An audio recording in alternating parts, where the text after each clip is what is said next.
Welcome everyone to this Jurisdictional Action Network webinar, where we're discussing how landscapes can deliver low carbon commodities. We've got a fantastic panel, 3 experts, Nicole, Eva and Pauline, who are going to join us to help us answer the questions, how can landscape and jurisdictional approaches help reduce emissions, decarbonize value chains? Number one. Number two, to talk about some case studies or some programs that are in development around different commodities in different places, so making it practical and real. And number three, to guide us through some of the complexity of how you count and measure decarbonisation in these landscapes if you're a company governed by SBTi and or the Greenhouse Gas Protocol. So it will be a fascinating conversation, sometimes broad, sometimes deep, sometimes detailed. We'll spend about 40 minutes with our experts in conversation, and then we'll open up to Q&A. So please put your questions at any point in the discussion into the Q&A chat, and we'll pick a few of them out in the final 20 minutes of this 1-hour webinar. There'll also be various links to other materials that we'll put in the chat as well. So welcome everyone. We've had a fantastic response. About 300 registered. We're expecting about 100 people on the webinar, maybe more. And as I say, we've got some fantastic input, and I would like to start by just before I introduce Nicole, just give you the headline assumptions that we make at Source Up and Jurisdictional Action Network, which is that the reason that landscapes can be a helpful way to decarbonize and to organize decarbonisation for companies is because, number one, they allow for coordination between multiple actors, often tens of thousands of farmers upstream where the majority of the emissions lie. And they often allow for that coordination or that capturing of decarbonisation at a cheaper, more cost or a more efficient way than it can be done by individual companies through individual relationships with farms or farmers. And finally, that it can have a bigger impact, that it can be more than decarbonising your own supply to decarbonising the sector and the overall effects. So it minimises, it doesn't completely get rid of spillover effects, but it makes spillover effects more manageable and less likely to occur than if one takes a farm by farm approach. That's our working assumption, but let's see what the experts say. And the first expert is Nicole Ostaninova, who will be known to some of you, I'm sure, because she is not just the development lead at Tree Valuation, she's also the chair of the technical committee of the International Platform for Insetting. So extremely well qualified to guide us, but also happens to have been working with Conservation International and IDH in Colombia in a landscape, Huila, where there is lots of coffee produced. So welcome, Nicole. Please do give us a sense of where you think the opportunities are for decarbonisation based on your experience in the coffee sector in Colombia. Good morning or good afternoon, everybody. Thank you for the invitation. I'm glad to be sharing some of the insights from the work with IDH, Conservation International, and also Solidaridad Colombia. Beyond coffee, I've been doing a lot of work in other high risk and high opportunity sector, and that's cocoa. So I'll be drawing some of the conclusions also from that work. And also from the IPI membership network, where we are dealing with both sort of the practical implementation issues, but also with the more technical things around standards, alignment, etc. Later on in the webinar. So I wanted to bring up 4 key sort of learnings and trends we see, and where any landscape initiatives could sort of draw their USP also on. And that's mostly the fact that we see a lot of attention from supply chain companies in high risk and high opportunity regions, both from the decarbonization perspective, but also more broadly when we're talking about security of supply and quality of supply. So there, a sort of coordinated body could add value from the perspective of as Matthew already mentioned, bringing scale to action, which goes beyond individual supply chains. From the perspective of actually bringing more quality and more ultimately more credibility to a concentrated and orchestrated action. What I mean by that, we still see a lot of individual sort of fragmented, flagship iconic projects, but little coordination. And that's where we hear from the industry that that's actually the value they would like to draw from being involved in landscape initiatives. So really like sectoral, sectoral on a level of like the iconic crops or the needed crops from the regions. That's what landscape initiatives could add. Secondly, as I mentioned, going beyond single supply chains, so really the scale of the issues and opportunities goes beyond individual companies, and hence the investment will not only be coming from the private sector, but if we're talking about the share private sector could contribute, might be better spent and better deployed more efficiently if it really is not looking only on a single or on-farm action. I will mention one example from not only the Colombian region, but also from cocoa in West Africa, etc. We see a lot of the decarbonization action will require setting up new businesses and new business models. For example, looking at organic fertilizer supply chains or large-scale composting operations, which are today simply not present in these sourcing regions. And it's unlikely that one single company would be willing to invest on their own. So hence a coordination body like a landscape initiative could be very much useful in that respect. And let me just check the context there. That's because the mineral fertilizer input to the coffee sector in Colombia is very, very high. And therefore that becomes a key solution to the decarbonisation on farm of the Colombian coffee sector. Is that right? That's correct. So for coffee globally, fertilizer and in some countries, deforestation will be the primary drivers of carbon emissions, and also what is basically making the farm and the landscape vulnerable to, natural resources depletion, loss of pollinator colonies, hence yield reduction. And from the sort of carbon perspective, it will show up in companies' carbon footprint. Yeah. One thing where which is a challenge for landscapes initiatives, sort of venturing into the supply chain world of, how do you call it, insetting or scope 3 programs, is definitely the legacy that these projects and programs were or have been driven mostly by supply chain actors. And those are based on existing commercial relationships where these projects are an add-on, a layer on top.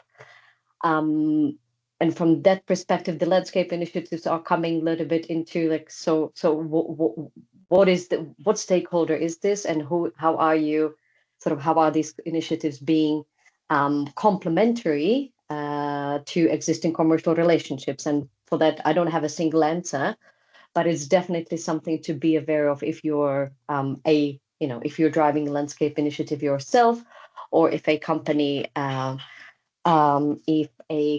is thinking to be engaging for their Scope 3 programs through a landscape initiative. If it's a company, then I think it's a great opportunity because you might be getting more honest data and more honest insight into how your investments are being deployed and effective compared to engaging only through supply chain actors who do have their bias in the sense of protecting that commercial relationship. Yeah, I'll make a pause there. Well, thank you. I mean, I think you've already touched on the barriers, which is you need to get quite deeply involved to solve some of these big challenges or to reap the benefits of these big opportunities. And maybe let's just bring that alive. I'm sure you are aware, you may have even been involved. There was a study produced, I think it was last week, by the Sustainable Coffee Challenge that showed that carbon emissions from Colombian coffee was something like 3 times the Latin American average, like massively, because of the very high use of and relatively inefficient use of mineral fertilizer. So that suggests that kind of the emissions reduction opportunity in Colombia is bigger than almost anywhere else, certainly in Latin America. And that if you're a coffee company struggling to get your Scope 3 emissions down, Colombia is a good place to go if you're willing to work with others to find the sort of solutions that you mentioned. Is that right? It is right. I was marginally involved. I hope to be involved in sort of what's coming out of that footprint. I don't see any company just being involved because of the emissions themselves, but because of the broader opportunity. We'll discuss it a bit later in the webinar.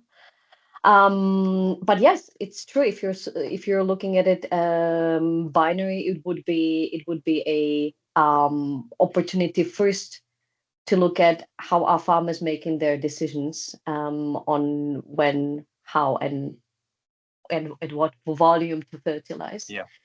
So there is a component of capacity and knowledge building in terms of not only training but more in terms of looking at like soil sampling and soil health indicators and making better informed decisions on what fertilizer to apply at what volume. And that's something which is very easy to, it's actually quite cost efficient to do for companies to jointly, invest in sort of capacity building at landscape level. Yeah.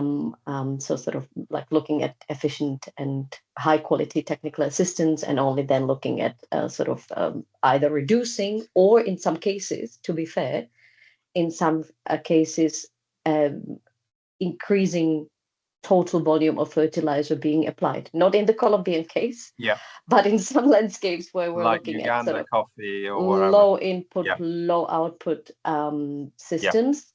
We definitely see that the first thing will be to reduce the fertilizer volume in a combination with other measures. But yeah, that's also reality. Thank you very much, Nicole. We've started to get a feel for what might be involved in that place. Let's move to another place, and another of our panelists, Pauline Dennis, is the Global Climate Coordinator at ProForest. Welcome, Pauline.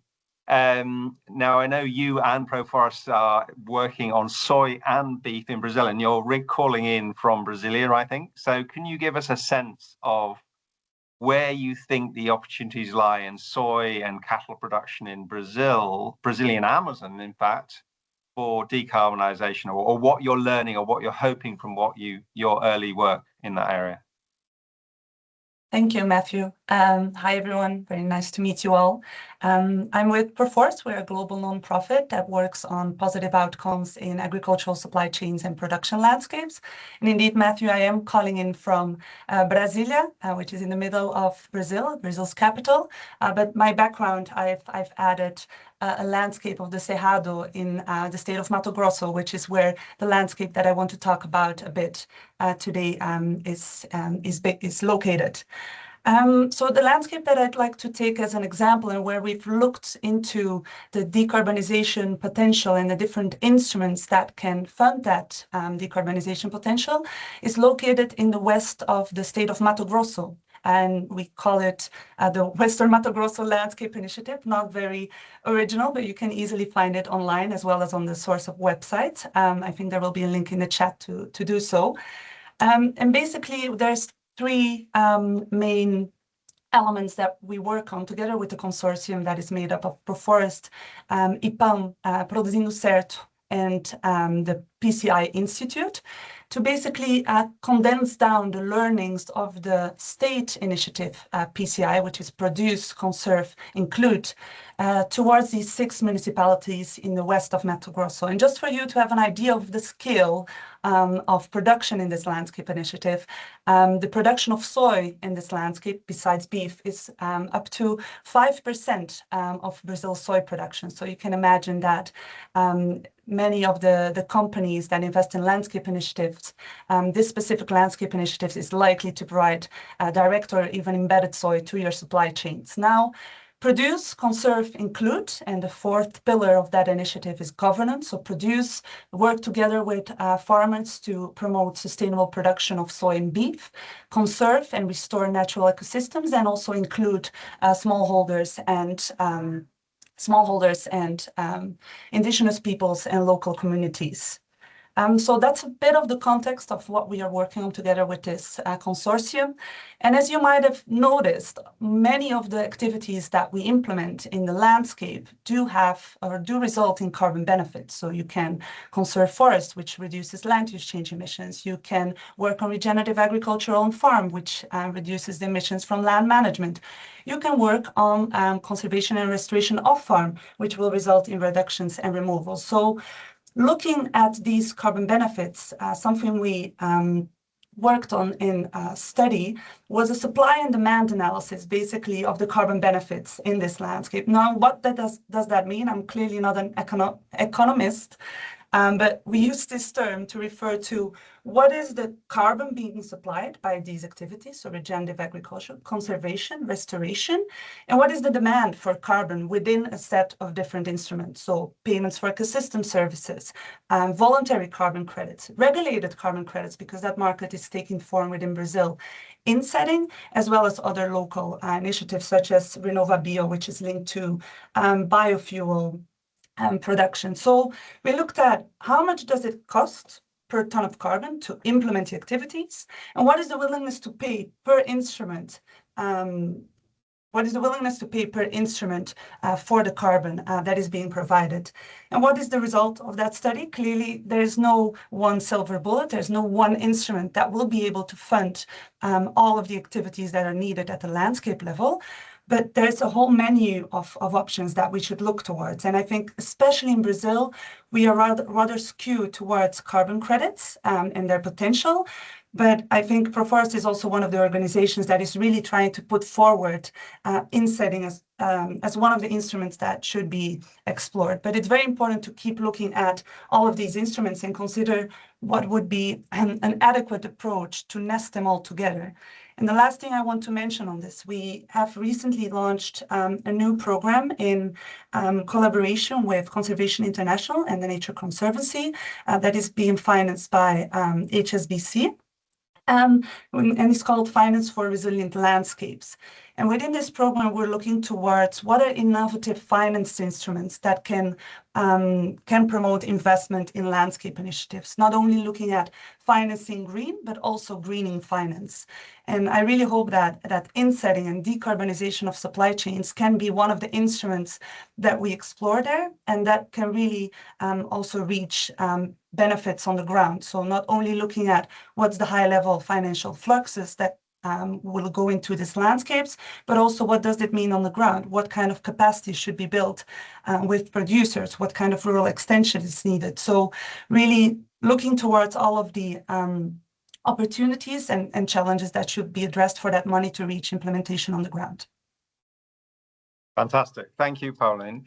I mean, given that most deforestation associated with cattle and soy in the Brazilian Amazon is associated with farmers clearing forests within their own property, what do you think the opportunity is, or the challenge of capturing the benefits of preventing that, with it, given the guidance that we have from Greenhouse Gas Protocol on the LSRS, the land and removals guidance that they produced I think it was about 2 months ago now.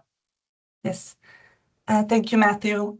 So just to add on to the standards that you mentioned, I also think we really need to look forward towards the SBTi forest, land, and agricultural guidance, which we hear will be reviewed starting this year. I think you touched upon a very important topic, which is the off-farm question, and I also saw a question from someone in the chat to this topic. So just one step back, looking at accounting challenges within landscapes, which is something that we are thinking about a lot, also together with Nicole, by the way, together with colleagues at IDH, because we really want to ensure that we can leverage this great tool, which are SBTi flag targets, to its full potential to also capture more private climate finance through supply chains for landscape initiatives. But there are many GHG accounting challenges that come out of these guidances. And just to name a few, there's the traceability piece, there's the proximity piece, how far away is your impact from the farm, there's allocation, there's attribution, and then there's different types of attribution, and I, of course, won't get into that. But maybe I can give 3 examples of rules that we are zooming in on. One of them is the piece of mass balance, of stratified emission factors. Are you mixing between the volumes that are coming from your intervention farms and your non-intervention farms?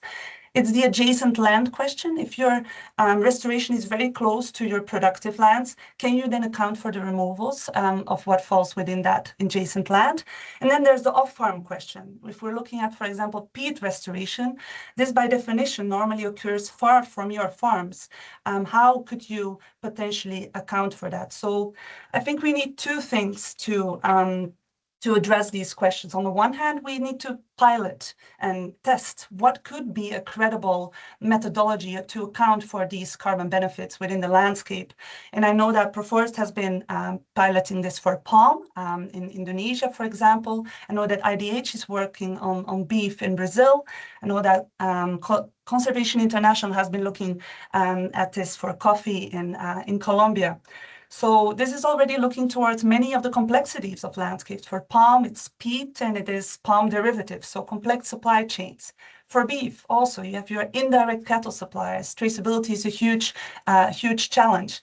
And lastly, coffee, of course, in those contexts, we often encounter many smallholders. So the same challenges arise in these complex supply chains. Now, besides the pilots, we also understand that we need engagement of the standards. We want to bring them not only narrative on why some of the landscape level activities and carbon benefit should be included within inventory or other target setting frameworks, but we also want to bring them these piloted approaches and these methodologies that could be adopted as best practice. And just one more time, reiterating, this is not about an easy win for companies to account for these benefits, but we know that one of the biggest bottlenecks for landscape initiatives today, it is unlocking finance. So being able to leverage these frameworks that exist and the sectoral alignment that exists around them, we would see as very beneficial. This is a bit of the story that we've been telling also within the context of our work on high integrity insetting, where we don't only talk about landscape initiatives, but also positive outcomes for people and nature, as well as listening to your regional actors. And this is really something close to my heart. The ultimate implementers of Scope 3 and of landscapes will be concentrated in producer countries. So it is absolutely essential that we listen to them in public consultation processes. Thank you very much, Pauline. Very clear on what some of those challenges are on the accounting front. Let me introduce our last speaker, Eva Pedersen, who is the Climate and Carbon Finance Manager at IDH. And Eva, I know you've been at the heart of developing a payment for ecosystem services scheme in Cameroon. Can you tell us more? Welcome. Please tell us a little bit about that and what you think if it might allow us to learn, develop, progress on in relation to the question we're addressing in this seminar, decarbonisation for companies in the value chain through the landscapes approach. Yeah. Hi, everybody. Great to be here today. I recently joined IDH. beginning of December, and yeah, I have a background in the corporate sector, and also yeah, working for UN organizations as well as management consulting. And yeah, very happy to be here today, and thanks a lot for the question. So yeah, before I get into the specifics of your question, I think it would be great if I provide a little bit of context behind the program that we're designing in Cameroon. So we are designing a program in the Grand Bam landscape, which is a forest savanna transition zone in the central region of Cameroon. And we're doing this because, yes, Cameroon, which is already the 4th largest cocoa producing country, is aiming to double cocoa production by 2030, while at the same time there are regulations such as the EUDR and corporate scope 3 targets that are raising expectations for supply chains to become deforestation-free and low carbon. And yes, we see these parallel pressures creating both significant opportunities, but also risks for the country's cocoa sector, depending on how the growth is managed. And so in response, IDH has partnered with CAFI, which is the Central African Forest Initiative. And this is a multi-donor trust fund that supports investments and policy reforms in Central African countries to reduce deforestation and forest degradation. So with support from CAFI, IDH is designing an investment development and payment for environmental services, it's a long word, PES hub, in the Grand Bam landscape in Cameroon, to basically be able to mobilize and de-risk private investment while generating verified environmental and social outcomes. So focusing on the PES schemes, these will be financed by both CAFI and the companies sourcing cocoa from the region. And these schemes will deliver performance-based payments to farmers and communities for verified environmental outcomes across 4 complementary schemes. The first being an on-farm scheme, and this will be centered on agroforestry and sustainable intensification on productive cocoa farms. And then there are 3 off-farm schemes, and these will be centered on restoration, afforestation, and reforestation of degraded savannas and community forests, as well as forest protection. And so, yeah, in terms of what we're hoping to achieve with this program, yeah, we hope first and foremost that the program on a landscape level does reduce GHG emissions from deforestation and forest degradation. And we also hope that it increases the carbon, or the amount of carbon that's sequestered, as well as the forest crops cover across the landscape. But I think importantly, beyond carbon, which I think is also important to also think about when designing these programs, is that we also hope that the program improves the livelihoods and income diversification of farmers, communities, and cooperatives, and that finally that it supports the development of a pipeline of investable local enterprises. And as we're still in the design phase of the program, we still, have to, leverage learnings from it, but we're already learning a lot as we're designing it. Thank you, Eva. So presumably to offer the companies that co-invest in the PES scheme some decarbonisation benefits they can count, you're going to be focused, that bit will be focused on farm, on agricultural practice, agroforestry, so that it sits within the greenhouse gas standard protocol, yeah? Yeah.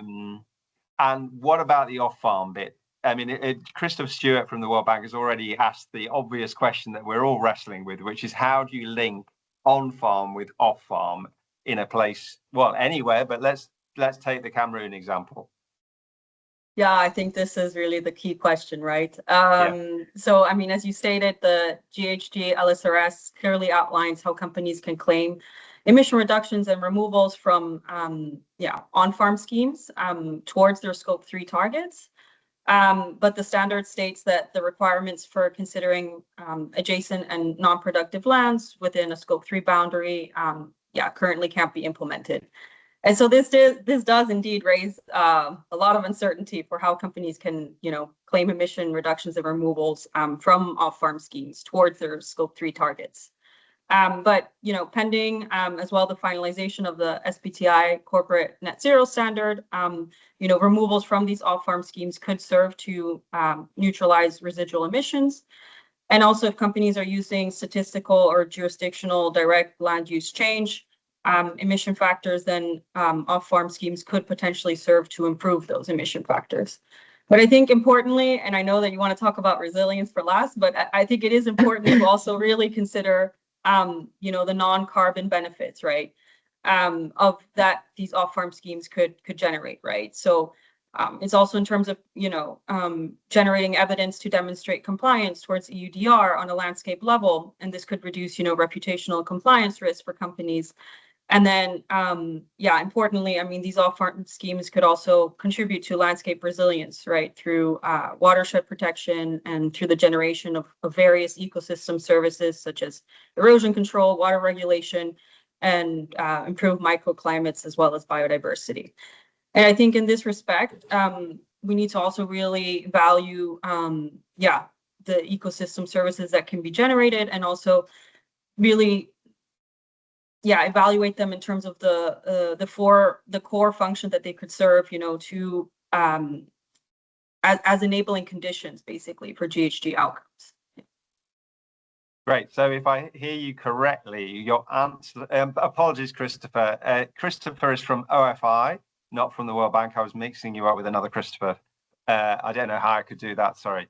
So your answer, Eva, is that in the current situation where the off-farm has not been clarified, the guidance and even the interim guidance is not yet usable, your answer is other co-benefits have to be the reward. The carbon benefits are restricted to on-farm changes that we can help secure.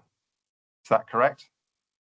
Yes, but also happy to discuss this with the other panelists. So let me move back to the panel format then, because we're now starting to get a good few questions coming through, which is great. So I want to move to that soon. But first of all, I know in the pre-chat that we all have that you all emphasize the importance of climate resilience, which I'm assuming you mean, by which I assume you mean a mixture of the mitigation and adaptation benefits of taking these measures is something that we can count and or capture in these landscapes as a benefit of this action.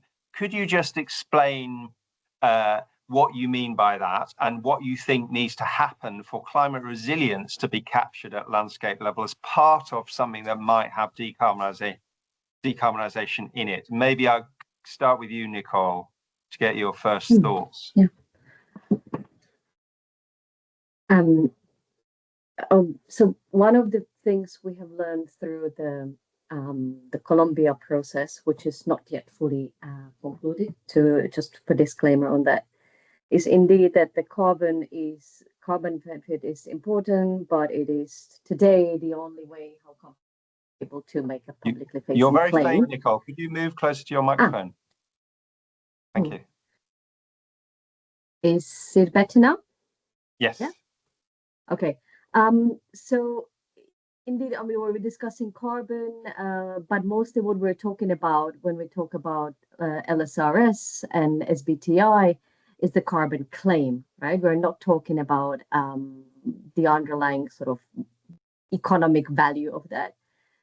And that has its limits, like the ones which Eva was talking about in terms of what is accountable and what is not countable towards either targets or inventory accounting.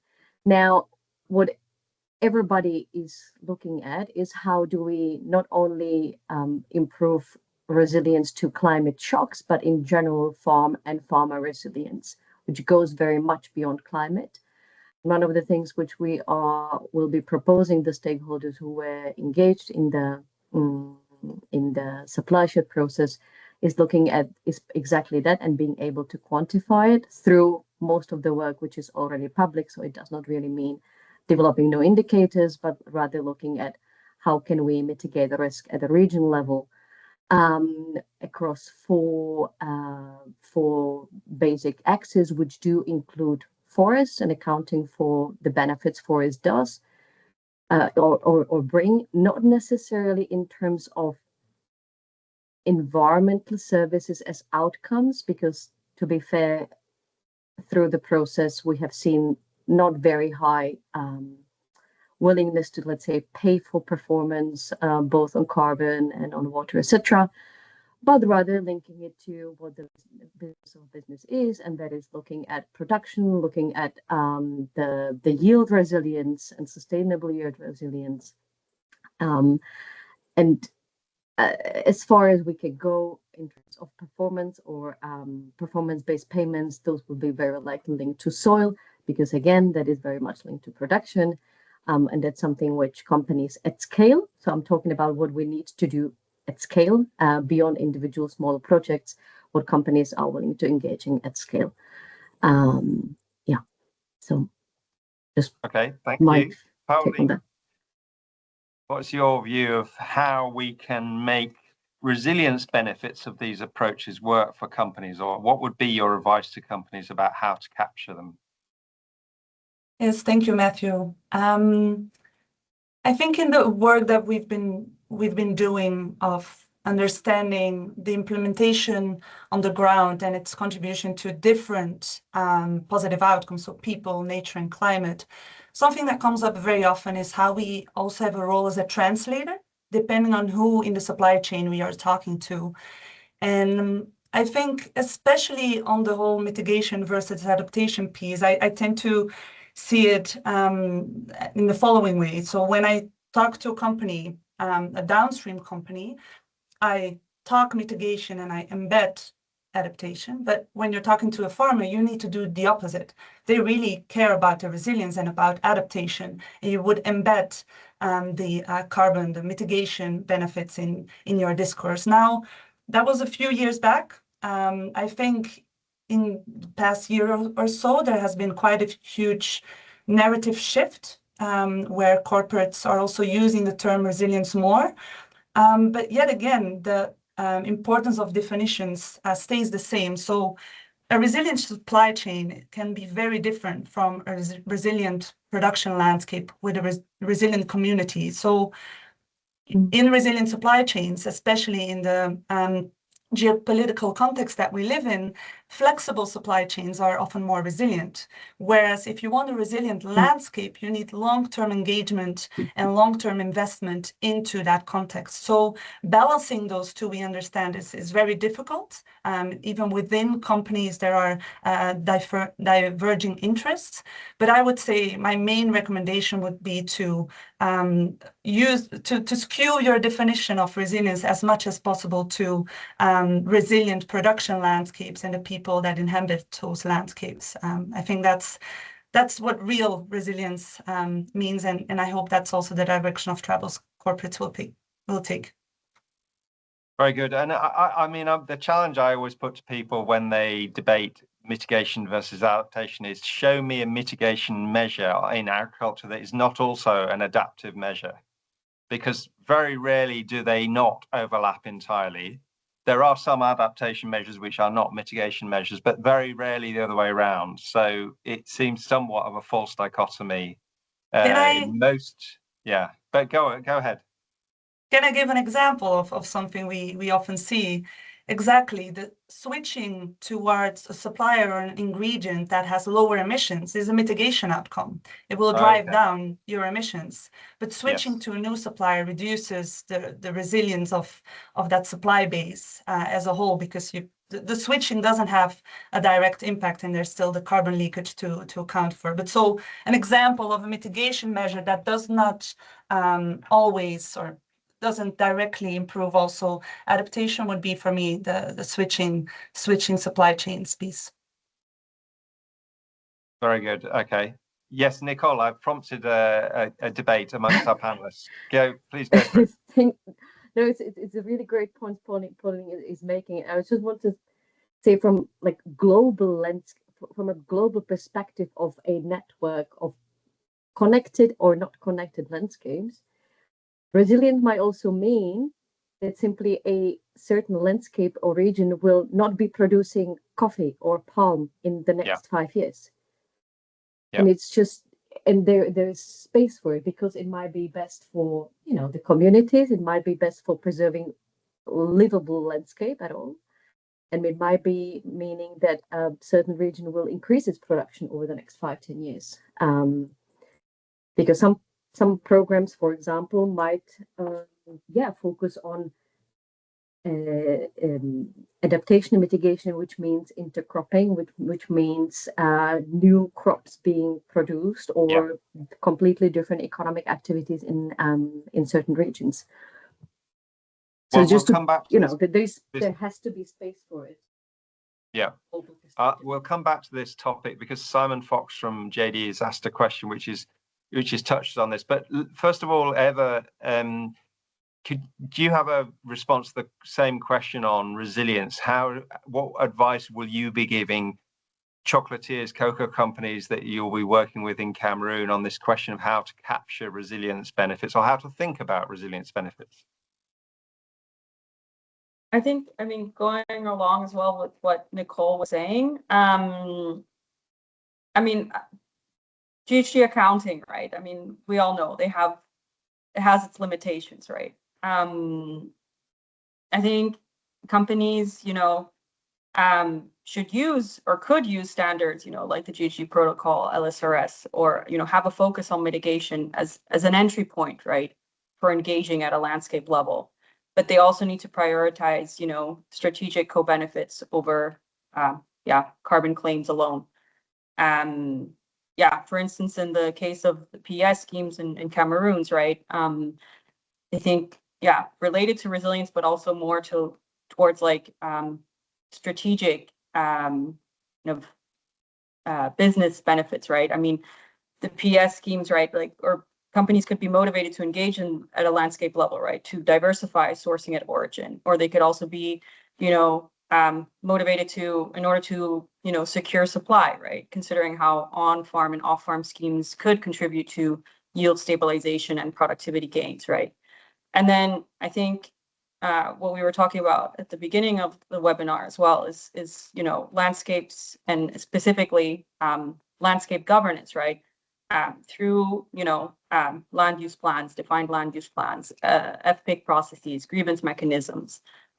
These could also help to secure supply, right? Along with potentially as well like farmer loyalty. So yeah, I think important to, yes, mitigation is important, but it's not everything, right? And it's an entry point, I would say. Okay, for engaging on a landscape level. Nice way of thinking about it. Yeah.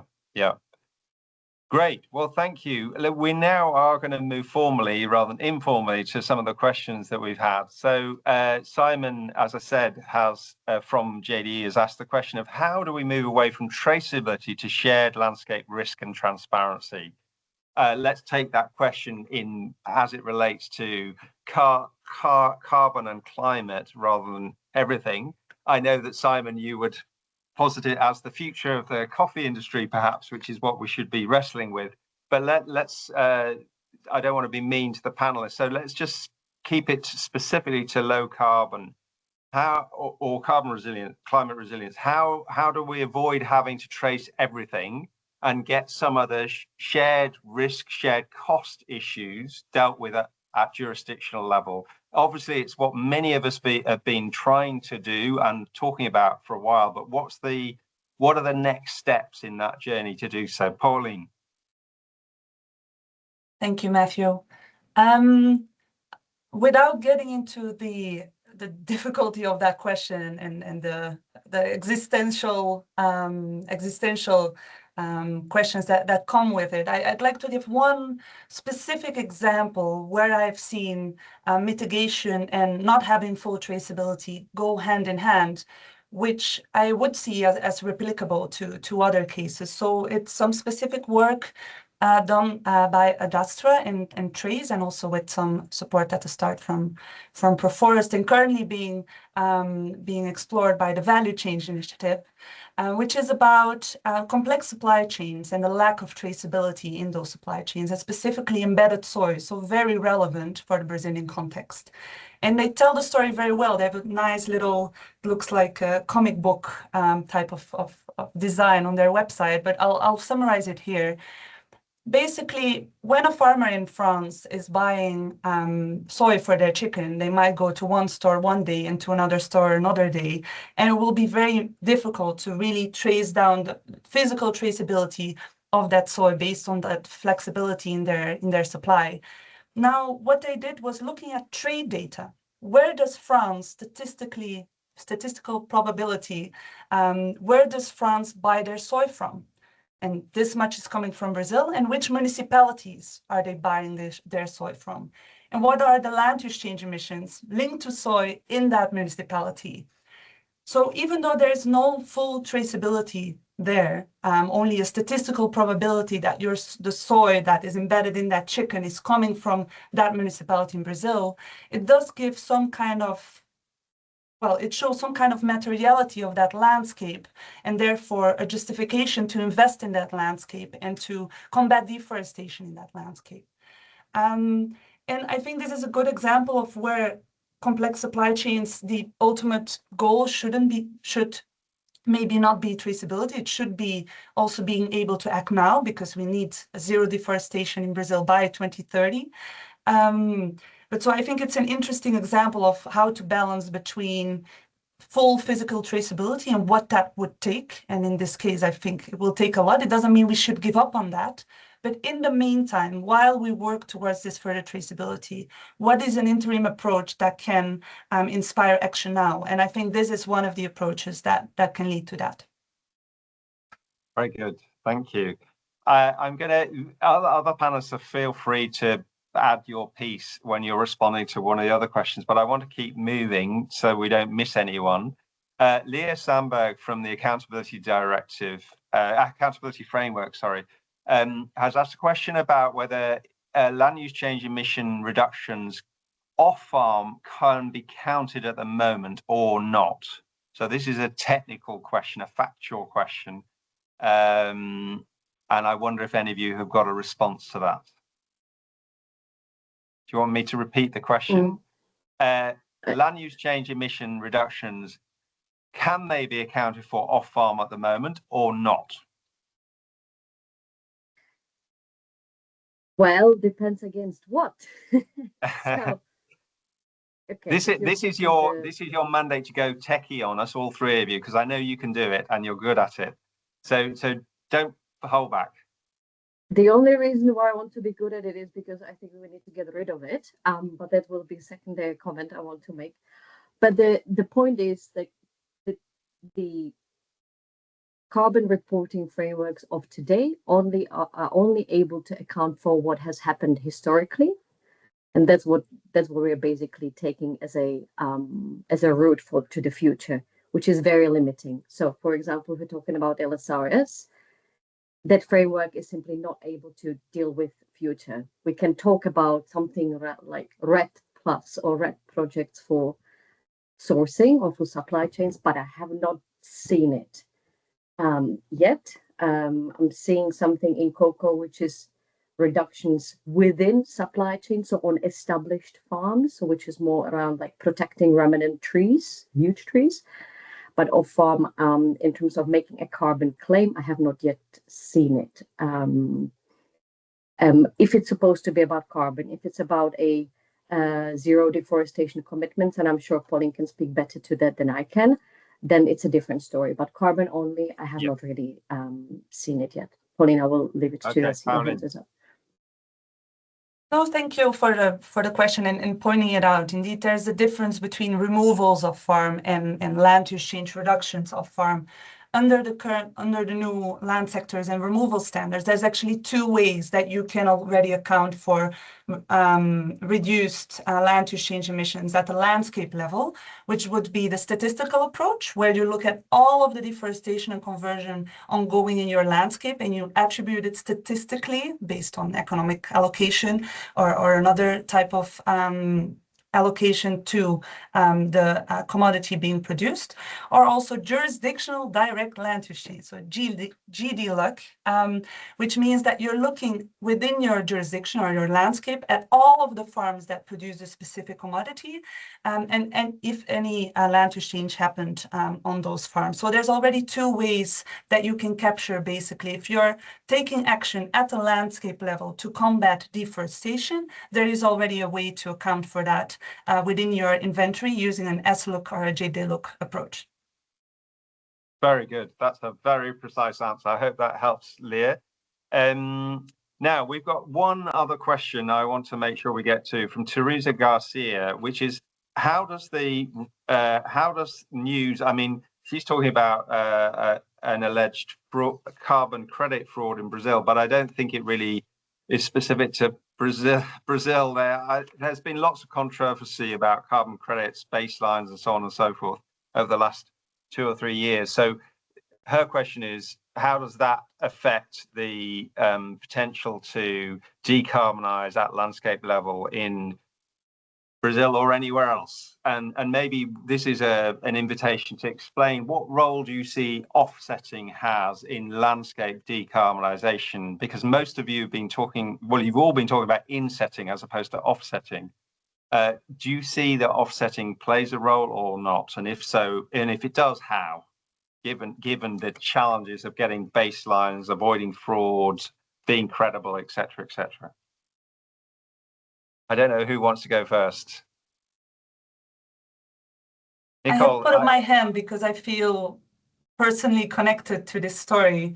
Okay. I won't even get into the details of this scandal in Brazil, but it is, just to say, quite an absurd scandal that reaches the Supreme Tribunal Court. So it really goes beyond the challenge of carbon credit credibility, and it's a huge corruption scheme in Brazil. But I do like the question. I do feel that just in more recent years, the scrutiny on carbon credits, it has brought about, I think, some positive effects and some negative effects. The negative effects, the lack of confidence in those markets and the change that it can bring about.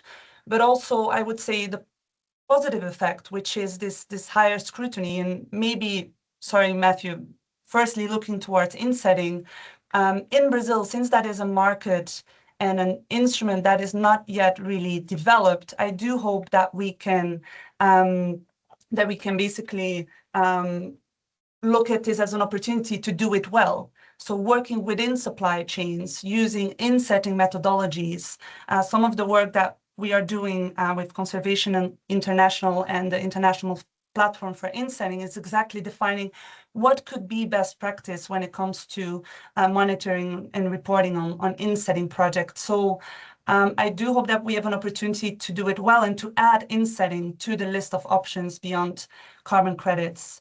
But to your secondary question, offsetting, I very much see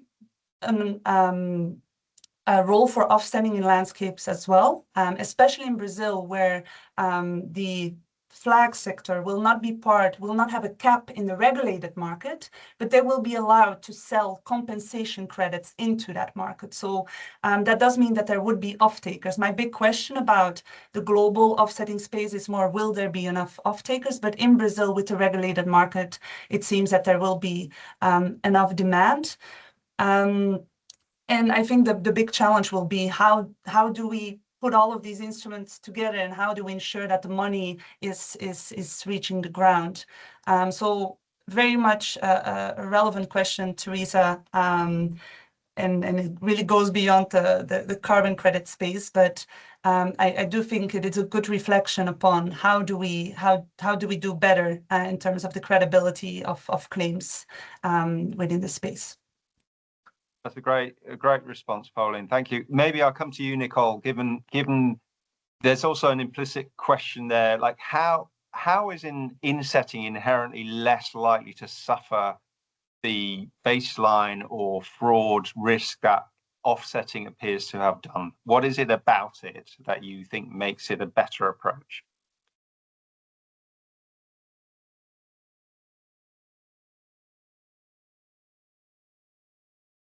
Oh, that's a very Sorry. question. I mean, I don't you know, even think it's about baseline, because to be fair, a lot of insetting programs today are not using, let's say, standardized or peer-reviewed methodologies, which is often a criticism. So we're looking at how or encouraging basically using standardized methodologies.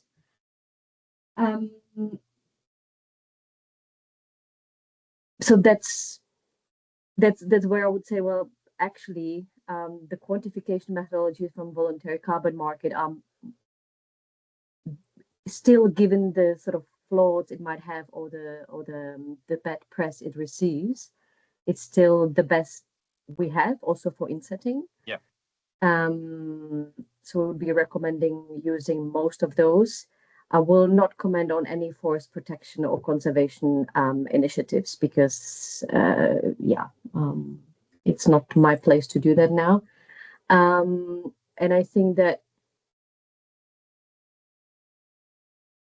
if insetting is for the purpose of ensuring supply chain viability on both sides, on the farmer or supplier and a company on the other side, that per se, not quantifiable or non-methodological comment on that, that per se gives that insetting exchange a higher likelihood of being sustainable and succeed, because that interest is beyond carbon, right? So a lot of the bad press we have seen from voluntary carbon market come from diverging motivations or conflict of interests, and some of it from methodologies and standards, basically design and architecture. A lot of it is being in process of being fixed. Some of it is inherent to voluntary carbon market, like Okay. credibility of a carbon credit as an asset. So yeah, I'll stop there. Great. Well, thank you very much, Nicole, and to the whole, to Pauline and Eva, as well as to the attendees for joining. We had some very expert attendees, I should say, and it's a shame we couldn't bring them in conversation, but another time we'll find another format. So, I mean, if I were to summarize, what I've heard is there are some big opportunities, meaning actual opportunities to reduce emissions in a number of the landscapes that the three of you have been describing to us.